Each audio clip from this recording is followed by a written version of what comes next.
সমগ্ৰ বিশ্বৰ দৰে আমিও লাংফেৰ বকলিয়াত পতাকা উত্তোলন কৰিলোঁ শ্ৰমিক দিৱস হিচাপে। তাৰপিছত শ্ৰমিক দিৱস মূলতে এইটো কাৰণে পালন কৰা হয়, আমাৰ যিখিনি শ্ৰমিকৰ ন্যায্য প্ৰাপ্তি আজি কুপতি আমি চৰকাৰৰ পৰা তেনেকৈ পোৱা নাই। আমাৰ শ্ৰমিকসকলৰ পা পৰিয়াল কিবা কাৰণত যদি এক্সিডেণ্ট হ'ল, বেমাৰ হ'ল, সেয়া সুবিধা আমি তেনেকৈ নাপাওঁ, সময়মতে নাপাওঁ, আৰু কেতিয়াবা দুই এজনে পালেও বহুত দেৰি হৈ যায়।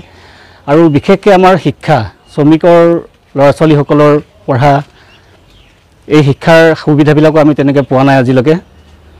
তাৰ উপৰিও আছে আমাৰ শ্ৰমিকসকলক চবেই মানে হেয় জ্ঞান কৰি চলে। মই এইটোৱে বিচাৰোঁ আমাৰ গোটেই শ্ৰমিকসকলক সমদৃষ্টিৰে চাব লাগে, আমাৰ ৰাইজেই হওক চৰকাৰেই হওক।